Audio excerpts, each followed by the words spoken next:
Welcome to Lady Mythos. Every time the great god Vishnu comes down into the world, he comes to save it. He comes as a fish to pull a drowning man out of the flood, as a boar to lift the earth on his tusks, as a lion, a king, a warrior with a bow. Again and again, the preserver of the universe steps into the story to protect what is good. That is the pattern. That is what an avatar is supposed to be. But there is one form the old storytellers almost lower their voices to speak of. One time, the god of truth came down not to fight and not to save with his hands, but to lie. And the strange thing, the thing that has kept me turning this story over for weeks, is that it worked. It worked better than any weapon he ever carried. Demons who could not be beaten in battle simply forgot why they were fighting. A god who had conquered desire itself lost his mind in a forest. Kings, monsters, sages, even the sky above us, all of them undone, not by a sword, but by a smile. Her name was Mohini. And the first secret you should know about the most dangerous woman in Hindu mythology is that she was never, not for one moment, a woman at all. So here is the question I want you to carry with you tonight, all the way to the end. Because everything we are about to walk through circles back to it. Every other face of Vishnu descends to defend what is right. Mohini descends to deceive. She wins through illusion, through beauty, through getting the strongest beings in creation to destroy themselves. So was she truly a god at all? Or was she something stranger? The face the universe puts on when it needs to trick you for your own good. Hold that thought. We will come back to it. Because this is not a small story. It runs from the floor of the ocean at the beginning of time, through a demon who could not die, through the one moment the god of the mountain lost himself completely, all the way to a village in southern India where, even now, this exact myth is danced and married and mourned every single year. 9 faces of one impossible woman. A trickster, a killer, a lover, a widow. And every one of those faces is going to leave you asking the same quiet, uncomfortable question. Was she a goddess? Or was she the most beautiful lie ever told? Before we go in, do something kind for me. If you like stories told slowly, the way your grandmother might have told them, settle in and subscribe, because we do this together every week. And down in the comments, tell me where you are listening from tonight. A city, a train, a dark bedroom at 2 in the morning. I love knowing who is out there in the quiet with me. Now dim the lights. We begin at the beginning of everything, on the shore of an ocean that had not yet been churned. Chapter 1. The ocean that had to be churned. In the beginning, the gods were not always strong. There was a long age when the Devas, the Shining Ones, and the Asuras, the demons who were their eternal rivals, had worn each other down to almost nothing. Wars without end, curses spent. Both sides tired, both sides weakened. Both sides staring across the same exhausted silence.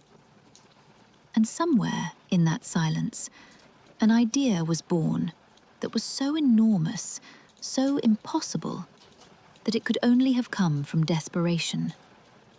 Hidden in the depths of the cosmic ocean was a thing called Amrita, the nectar of immortality. Whoever drank it would never die. But you cannot simply reach into the ocean of creation and pull out immortality. It has to be churned up, the way butter is churned from milk, over an age of impossible labor. And to churn an ocean, you need tools built for gods. So they took a mountain, Mount Mandara, and stood it on its end to be the churning staff. They took the great serpent Vasuki, a snake long enough to wrap the world, and coiled him around the mountain to be the rope.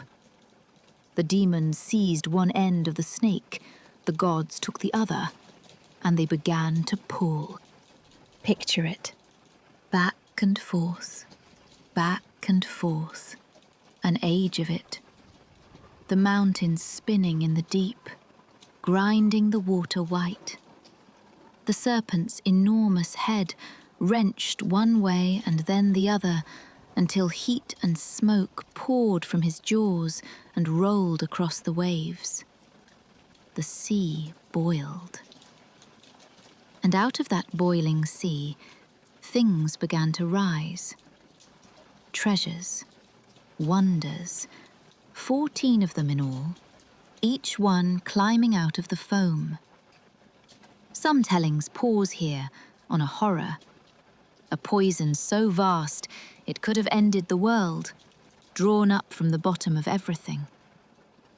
Storytellers disagree about that poison and who swallowed it to save creation, and we will let them disagree. Keep your eyes on the water. Because the 14th thing to rise was the one they had bled for. A pot, plain, glowing, cradled in the hands of a divine physician as he stepped up out of the sea. The Amrita, immortality itself, close enough to touch. And in that instant, every promise between gods and demons turned to smoke. The truce was over the second they saw the pot. There was no more us, no more together, no more shared labor. There was only the nectar and the terrible arithmetic of who would live forever and who would not. The demons were faster. A hand shot out, then a dozen, and the pot was gone, snatched up and carried off in a roaring crowd of asuras who now held eternity in their fists. The gods stood on the shore they had churned to exhaustion and watched their one hope vanish into the enemy's arms. They could not win it back by force. They had already spent everything they had. There was nothing left to fight with. And it was here, in the worst moment, that Vishnu grew very quiet. Because a god who has run out of weapons had just thought of something no god had ever tried before. Chapter 2. Mohini, the woman who was never a woman. When the demons finally stopped running, drunk on victory, they set the pot down among themselves and began to argue. Who drinks first? Who drinks most? Who gets nothing? Immortality, it turns out, does not make you generous. It makes you greedy in a way that has no bottom. And it was into the middle of that argument, into that snarling circle of the strongest beings in creation, that she walked. A woman. But not any woman. a woman so beautiful that the shouting simply stopped. Her name would be Mohini, and if you want to understand her, you have to understand her name. It comes from an old word, moha. It means delusion, enchantment, the bewilderment that swallows your good sense whole. It means desire so strong that it drowns out the quiet voice of reason inside you. She was not merely lovely. She was the living form of the thing that makes clever creatures do stupid things. And here is the secret under the story. She was Vishnu. The preserver of the universe had done what he had never done before. He had become a she. The only female form the great god would ever take, put on like a mask over the deepest cunning in creation. The demons forgot the pot. They forgot the argument. They forgot nearly everything they were. Each one wanted her to look at him. Each one wanted to be the one she chose. And she moved through them, slow and amused, this stranger who had appeared from nowhere. And she asked them the most reasonable question in the world. Why were they fighting, like animals, over a single pot, when there was a simple, fair way to share it? Let her do it. Let her, a neutral outsider with no stake in their war, pour the nectar out for everyone, drop by drop, so that no one was cheated. Give her the pot, and she would make it fair. They gave her the pot. Of course they gave her the pot. That is the terrible, funny, human core of the whole thing. They handed immortality to a smiling stranger because she was beautiful, and because they could not imagine that beauty might be the trap. She began to pour. She danced as she poured, from hand to hand, and every eye followed her face and not the cup. And drop by careful drop, the nectar went to the gods. Every last shining bead of it slid past the demons and into the throats of the devas, while the asuras stood there smiling, watching the wrong thing, losing forever, and never once seeing it happen. And here is the part most people rush right past. Mohini never forces anyone. She casts no spell that seizes their limbs or clouds their eyes against their will. She simply offers them the thing they already want, to keep looking at something beautiful, and lets their own wanting do the rest.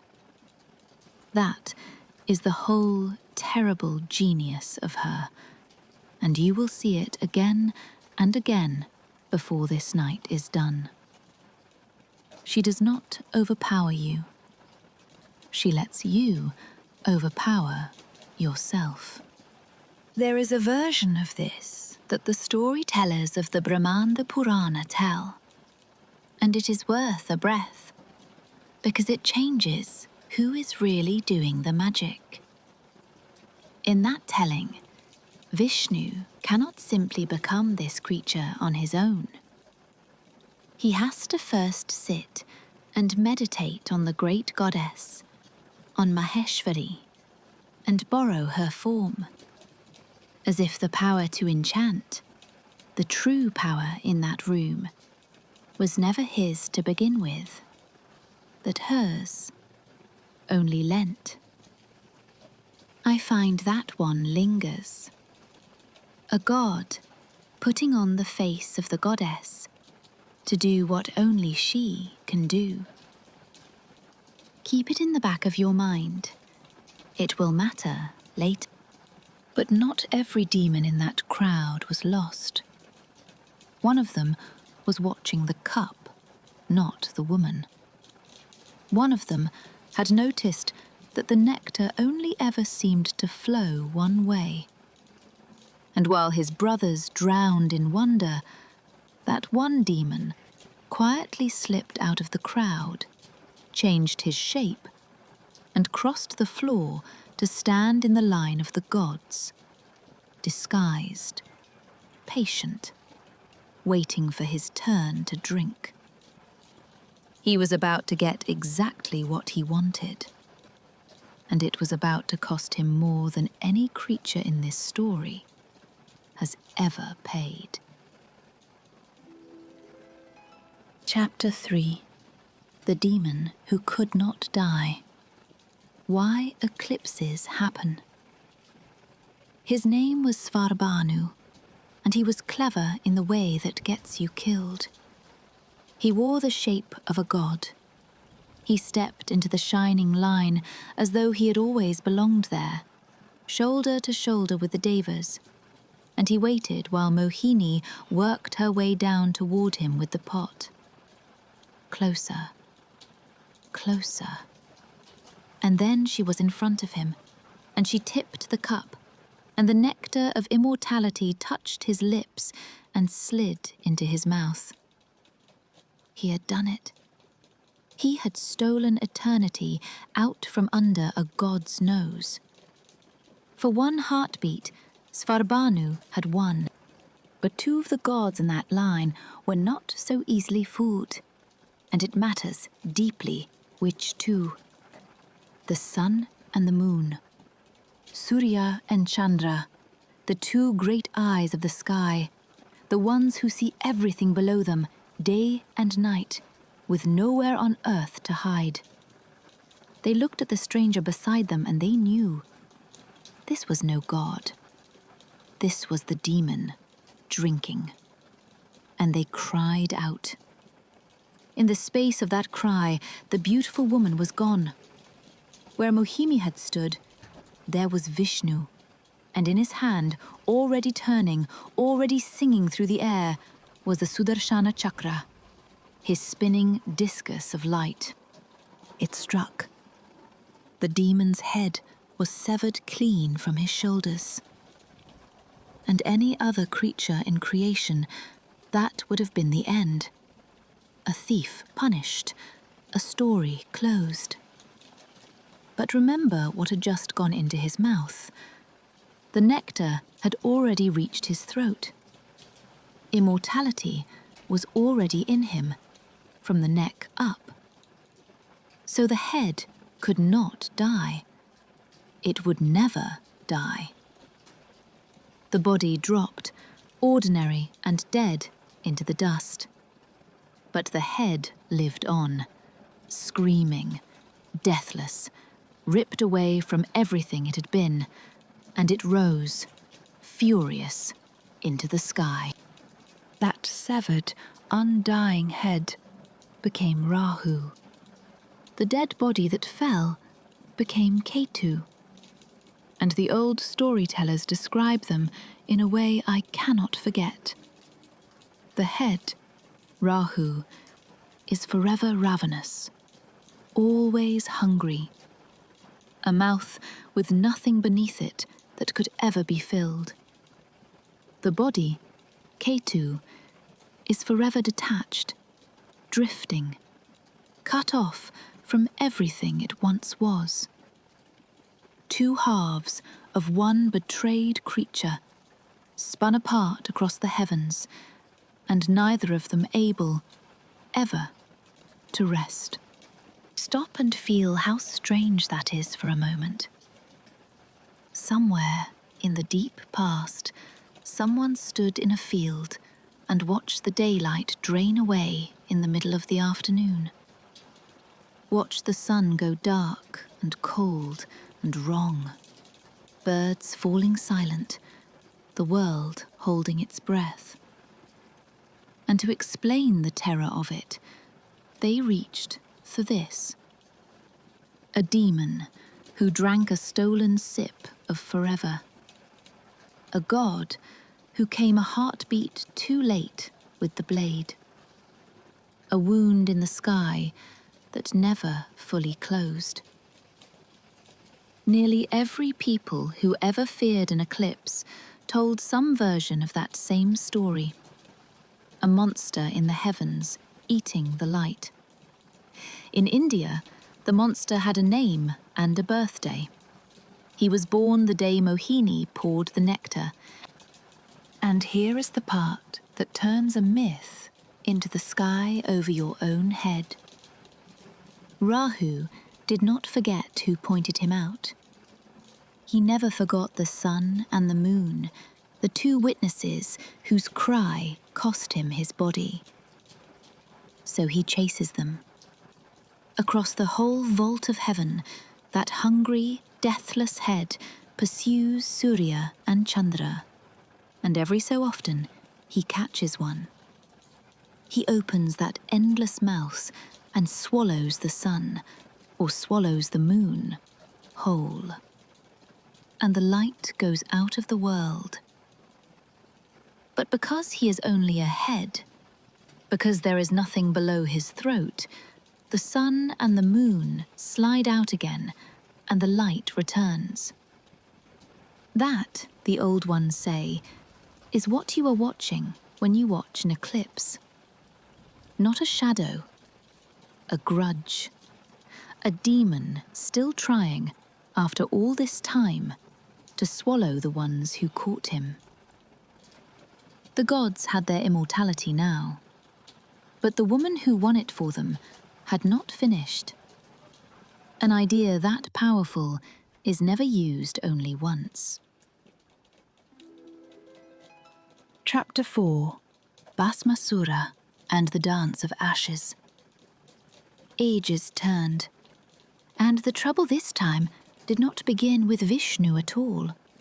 It began with Shiva, the great ascetic, the god of the mountain and the ash, who has always had one dangerous weakness. He gives too generously. There was a demon named Bhasmasura who wanted power, and who knew exactly how to get it. Not by war, but by devotion so fierce it cannot be refused. He stood in penance until Shiva, moved, appeared before him and offered a boon. Anything. Ask. And Bhasmasura asked for something monstrous. He asked that whatever head he laid his hand upon should crumble instantly to ash.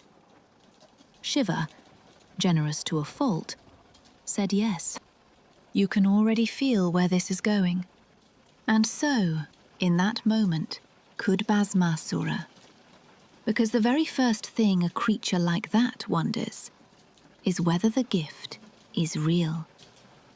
And the very first head he wanted to test it on was Shiva's own. Why share the world with a god who made you powerful, when you could turn him to ash and take it all? So the demon lunged, and the great god of destruction, the one who dances at the end of worlds, turned and ran. Picture that.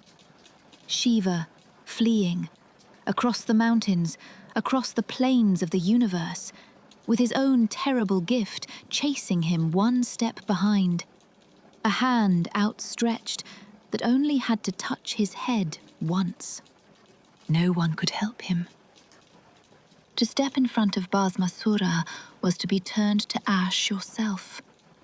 It was a perfect, closing trap, and it was into that trap, into the path of a sprinting demon who could unmake anything he touched, that a woman stepped, calm as morning. Mohini again. And Bhasmasura, mid-chase, with the greatest god in creation in his reach, stopped dead. Because she was more interesting than victory. He forgot Shiva entirely. He looked at this impossible woman and did the thing men in this story always do. He wanted her. On the spot, breathless, he asked her to marry him. She almost laughed at how easily he offered it. And she told him she could not marry just anyone. She had made a vow, she said. She would only ever wed a man who could match her, move for move, in the dance. Surely, she teased, a devotee of Shiva, Shiva, lord of the dance himself, surely such a man would be a magnificent partner. Show me, she said. Dance with me. And Bhasmasura, who moments ago had held the universe by the throat, lifted his arms to impress a stranger. She began to move, and he followed. Whatever she did, he did. It was a beautiful thing to watch, and a deadly one. Her hands turned through shape after shape, and his hands chased hers, and the rhythm took him, and somewhere in it he forgot the boon, forgot the chase, forgot everything but the woman in front of him and the need to keep up. Faster, more graceful, more lost. And then, in the middle of the dance, without breaking the rhythm at all, Mohini raised her own hand and laid it gently on the top of her own head. And Bhasmasura, matching her, not thinking, already halfway to ash in his mind, laid his hand on his. He was gone before he understood. A demon who could destroy anything alive, destroyed by his own hand, on his own head. Following a dance, he could not stop dancing. Not touched by a weapon, not beaten in a fight. Undone by his own greed and his own desire. Exactly as everyone in this story is undone, with Mohini only ever holding up the mirror. And this tale is told in more than one place. In the Vishnu Purana, in the Padma Purana, in the Brahmanda Purana, as if it were too good, too true about us, to belong to only one book. Word of that dancer spread, and it reached, at last, the one being in all creation who was supposed to be beyond wanting anything at all. Chapter 5. The God who conquered desire, and then met Mohini. You have to understand who Shiva is, or none of this lands. This is the god who sits alone on the snow of the mountain, still as stone, for 1,000 years at a time. The god who wants nothing, needs no one, feels the pull of no hunger. There is an old story that once the god of desire himself, Kamadeva, the one who fires arrows of longing into the hearts of gods and men, dared to aim at Shiva, to stir him. And Shiva opened his third eye and burned desire to ashes where it stood. That is the being we are talking about, the god who killed longing itself. Remember that. Hold it. Because Shiva heard about Mohini. He heard about this woman whose beauty had unmade a demon, who had done with a dance what armies could not. And something in him, call it curiosity, call it pride, wanted to see her for himself. And he went to Vishnu and asked, "Show me this form. Let me see her." And Vishnu, who knew exactly what he was, warned him. Some things are not safe to look at, even for a god. But Shiva insisted. So Vishnu became her once more, and the god who had burned desire to ashes turned and looked at Mohini, and was lost. Not slowly, not with dignity, all at once. The stillness of 1,000 years cracked like ice. The god who needed nothing was suddenly a being on fire with need, and he rose, and he went to her, and he followed. Through the trees, through the green shade, a great god chasing a woman who was not a woman, overcome by the very thing he had once destroyed. And in some tellings, and this is the detail that stops people cold, he did it in front of Parvati, his own wife, standing there, watching the unshakable god of the mountain undone by a stranger's face. And think about what the warning meant. Vishnu, who wore that form, knew its power from the inside. He knew it was not safe. He knew what it had already done to demons and to the dead thing in the sky. And still, he told his oldest companion, "Do not ask this of me." But Shiva could not let it go. That is the thing about a forbidden face. The warning is part of what makes us want to see it. We are told a thing will undo us, and something in us leans closer anyway. Shiva leaned closer, and the ashes of the desire he had once burned to nothing rose up inside him, alive again, warm again. And there was nothing the greatest ascetic in creation could do but rise and follow. I want to be careful how I tell this, because it would be easy to make it a joke, and it is not a joke. There is something almost unbearably human in it. The strongest, most disciplined soul in all creation, the one who had mastered every want, and even he could not stand against this. If Shiva could fall, what chance did any demon ever have? What chance would any of us have?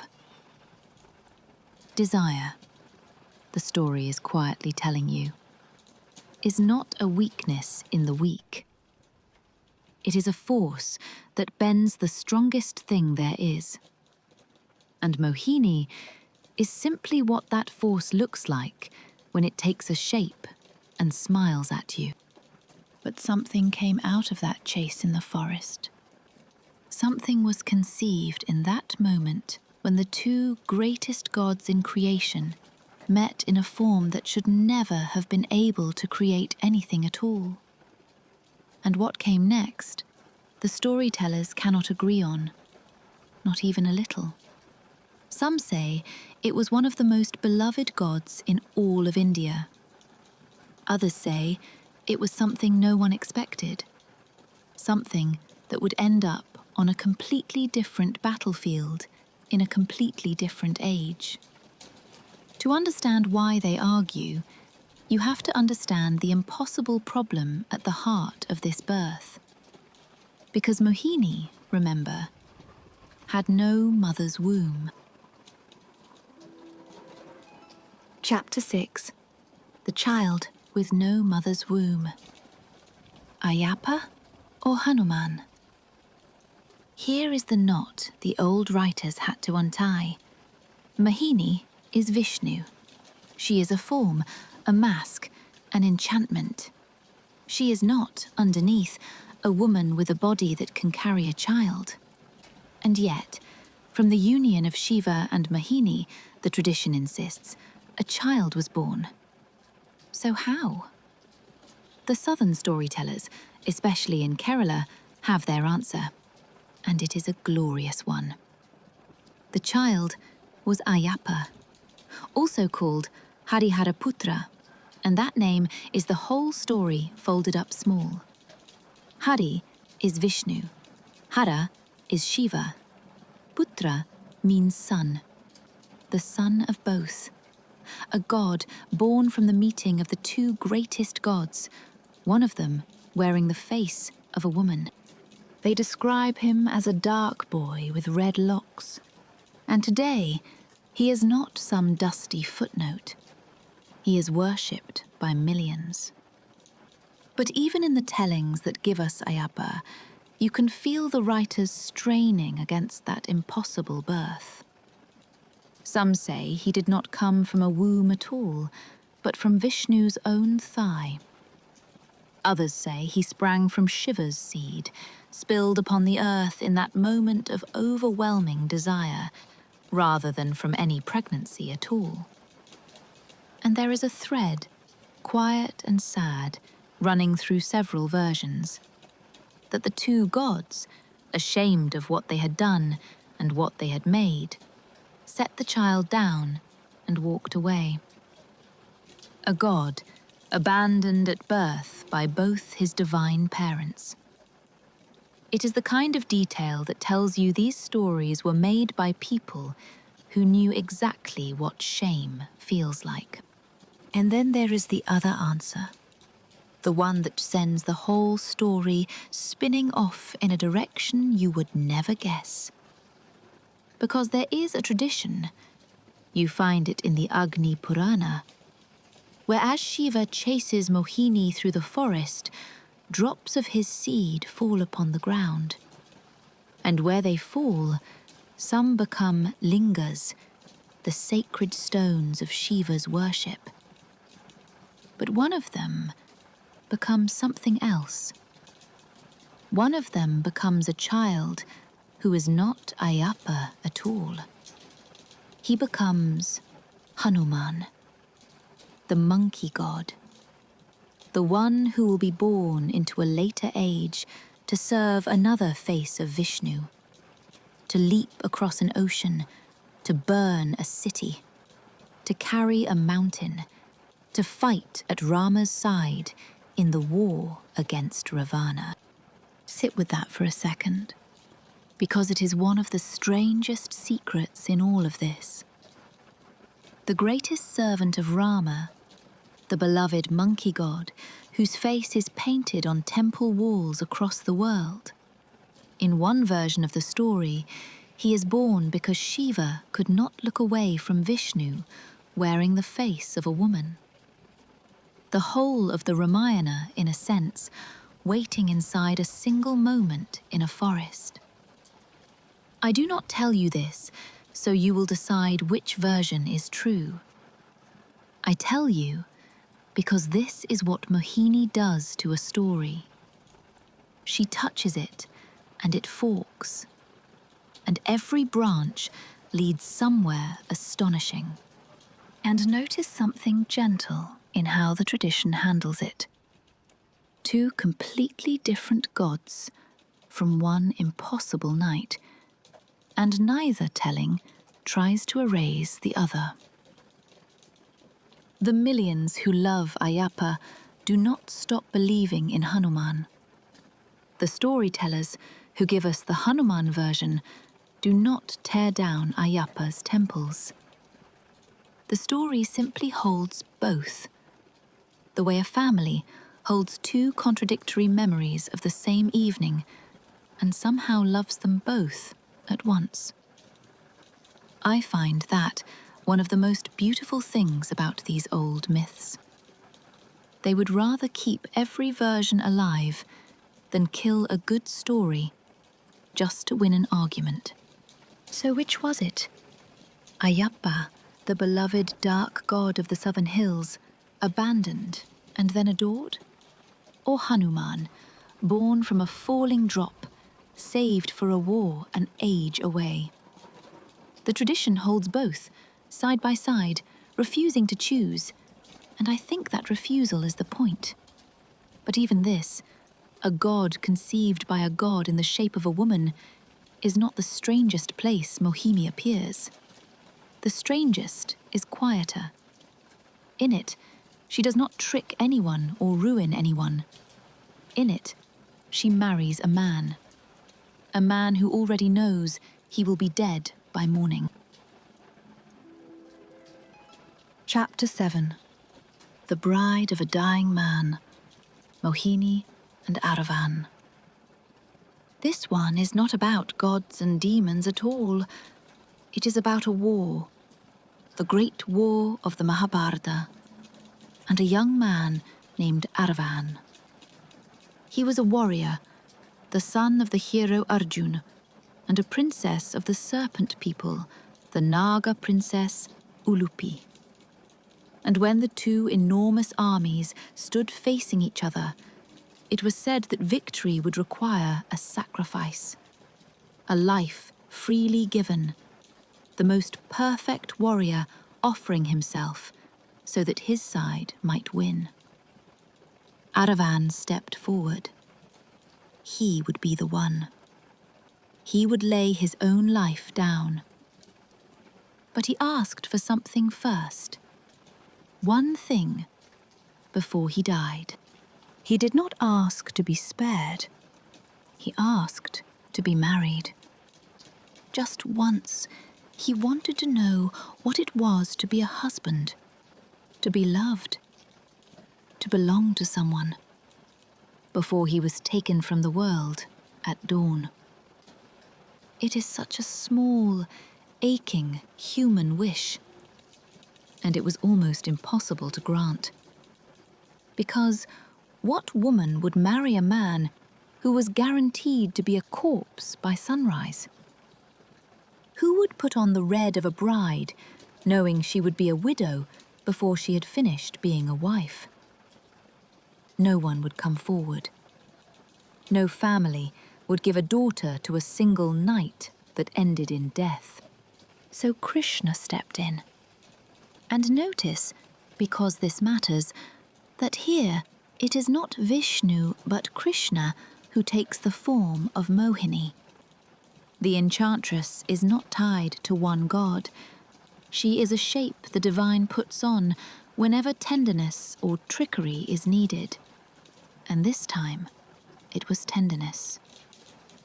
Krishna became Mohini, the most beautiful woman in the world, and she married Aravan. She gave the doomed boy his one night as a husband.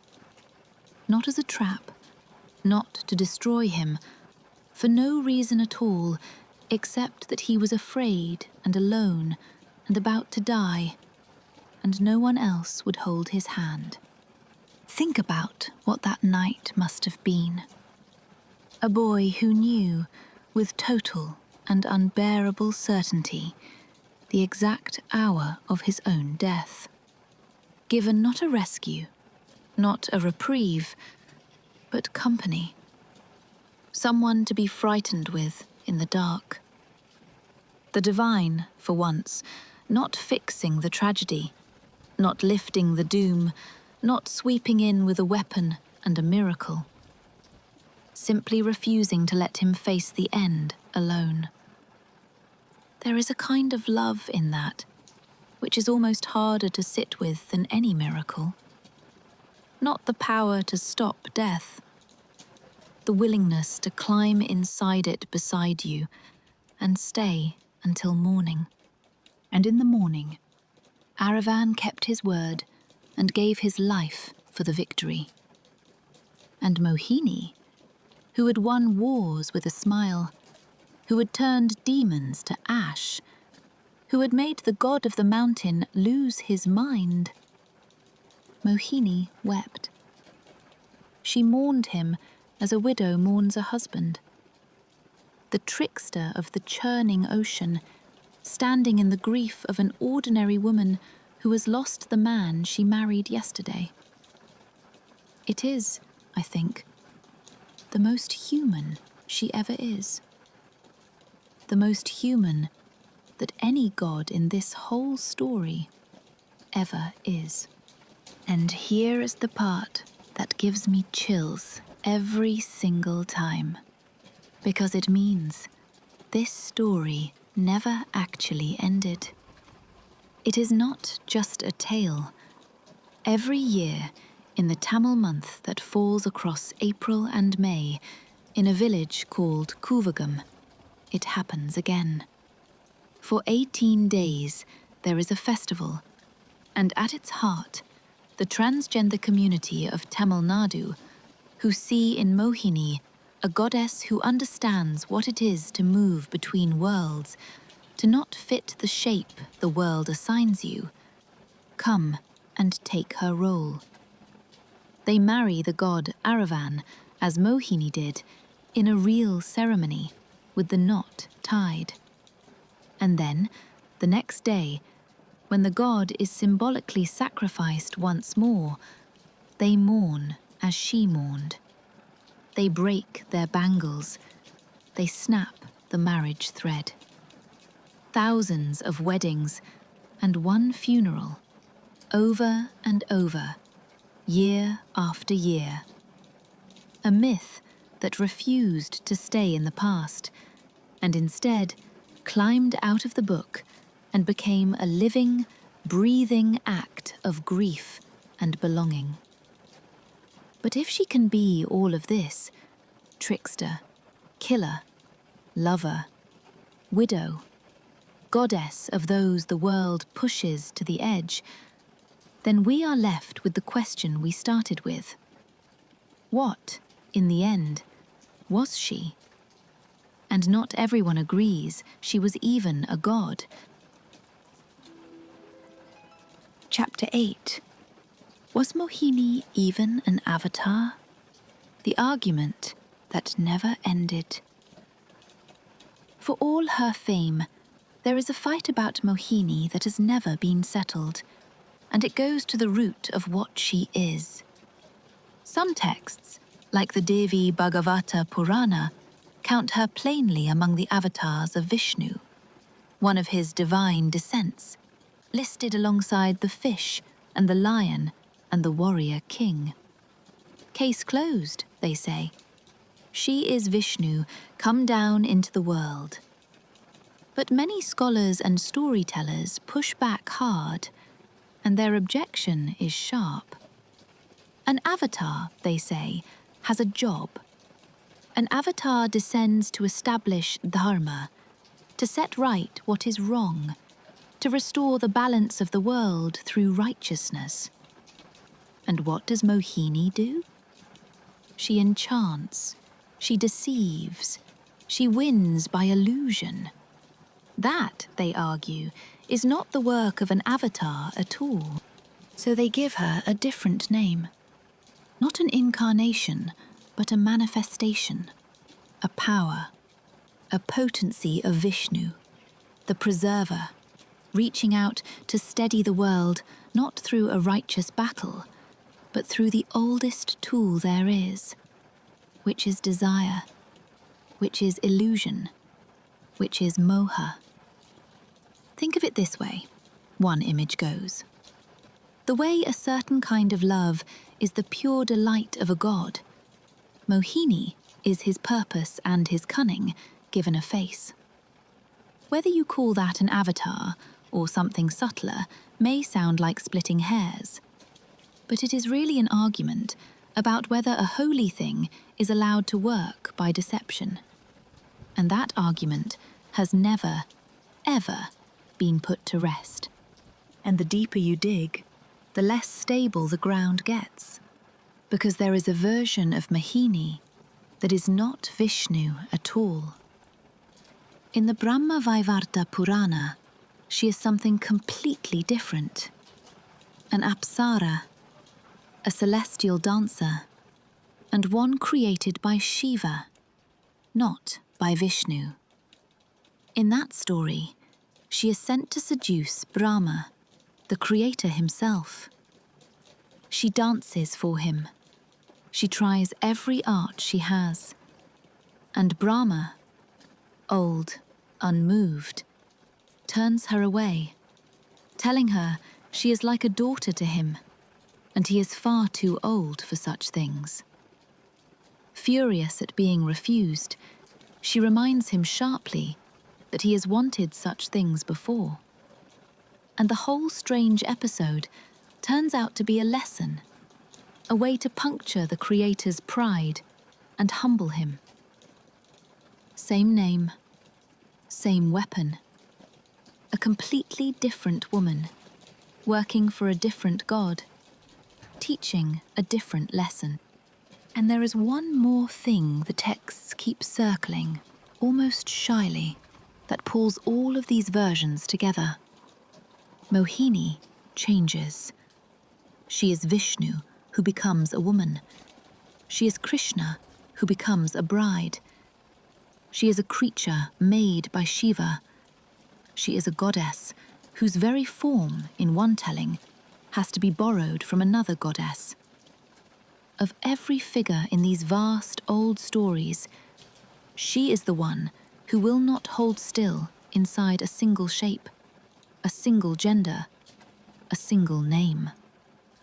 Some see that as the whole point of her, that the divine is not fixed, not one thing, not one face, but something that moves and slips and quietly refuses every box we try to build around it. And it is exactly that refusal that would, centuries later, make her holy to people the world had tried to force into a box of their own. Even the softest, most beautiful place her name survives carries the same doubleness. In Kerala, there is a classical dance called Mohini, the dance of the enchantress, named directly for her. Watch it, and you see grace, gentleness, a slow swaying like a palm in a warm wind. It looks like the most harmless thing in the world. And yet, the whole art is named after a being whose grace turned a demon to ash and a god to a fool. That is Mohini all over. The loveliness is real, and so is the edge underneath it. The beauty is never only beauty. It never was. So we stand here with a fistful of contradictions and no clean answer. Is she Vishnu, or Krishna, or Shiva's own creation? Is she an avatar, or merely a manifestation? Did her union make Ayyappa, or Hanuman? Did she come to save the world, or to deceive it? Every telling gives a different reply, and I have come to believe the storytellers left it tangled on purpose. Because the tangle is the truth about her. But there is one thread that runs through every version. One thing she is always doing, no matter whose story she is in. And if you can see that thread, you finally understand what Mohini really means, and why the argument about her is really an argument about us. Epilogue, the holy lie. What Mohini really means. Here is the thread. In every single story, Mohini is illusion made beautiful. She is the shining surface that makes you forget the truth underneath. The philosophers have a word for exactly this: Maya. The great, gorgeous illusion of the world itself. The veil of appearances that keeps us chasing the wrong things. The pot instead of the trick. The face instead of the danger. The shining surface instead of the depth. The demons stared at Mohini and could not see the cup emptying.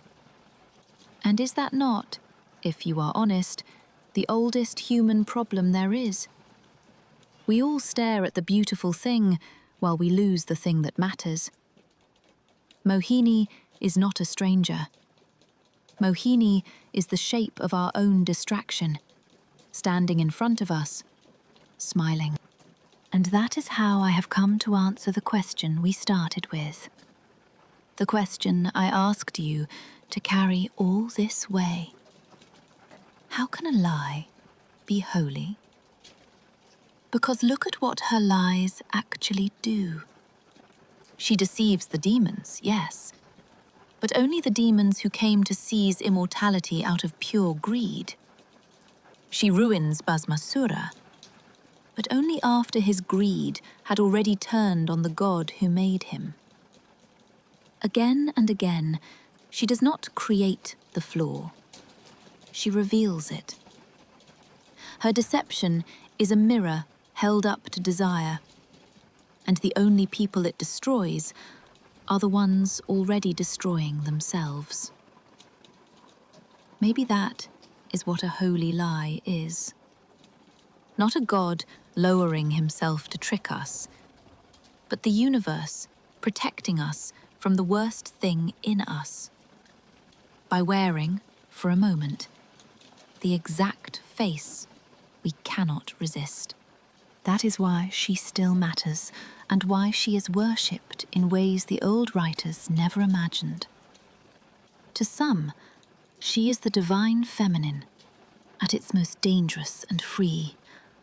A god who chose to be a goddess, who slips between shapes as easily as breathing, and who therefore belongs to everyone the world tries to force into a single, fixed form. That is why, in that village in Tamil Nadu, thousands of people who have always lived between the world's categories see in her not a trick, but a home. And there is a discomfort in her too, one the orthodox writers never quite swallowed, that the most effective thing a god ever did was not a righteous war, but a seduction. That is why some of them quietly demoted her from avatar to manifestation. They could not decide if a holy lie was holy. Neither, it seems, can any of us. I have gone back and forth on her myself, more times than I can count. Part of me wants a god to be simple, to arrive with a sword and a clear side and save us cleanly, so we always know who to cheer for. Mohini refuses to be that. She wins by the very thing that ruins us. She leaves you standing there, unsure whether to be grateful or afraid. But the more I sit with her, the more I think that might be the most honest picture of the sacred anyone ever dared to paint. Not a bright hero on a hill. A beautiful stranger who knows precisely what you cannot say no to, and chooses, this one time, to use it to pull you back from an edge you are already walking toward. You find her everywhere, once you know how to look. She is the god in disguise who runs through so many of the world's myths, from the shape-shifting gods of Greece to every tale of a stranger who is more than a stranger. She is the quest for the elixir of life, dressed as a woman. She is the reason, in the oldest imagination, that the sun goes dark. Different cultures, different names, but the same deep human suspicion that beauty is powerful, that desire is a doorway, and that the divine sometimes reaches us not by force, but by enchantment. Mohini is simply the version of that truth that Hindu storytellers made the most beautiful, and the most honest about its own danger. So let me take you back to where we began. Vishnu, the god who always, always comes to save the world. As a fish, a lion, a king, a warrior, hands open, protecting. And then, once, coming down not to fight, but to deceive. It sounds, at the start, like a fall, like the god of truth stooping to a lie. But now, at the end, look again. Maybe it was the deepest mercy of all. Maybe some things cannot be saved by a sword, only by a smile. By giving foolish, hungry, distracted creatures the one thing they cannot say no to, and using it gently, to save them from themselves. A holy lie, the kindest trick in all of heaven. That is Mohini. That was always Mohini. If this story kept you company tonight, do the small kind things that let me keep telling them. Leave a like.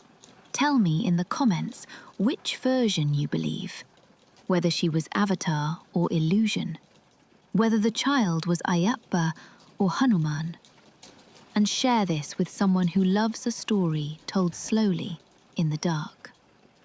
Subscribe and stay close, and I will meet you here again next week, by the fire, with another one. Until then, thank you for listening. Yours, Lady Mythos.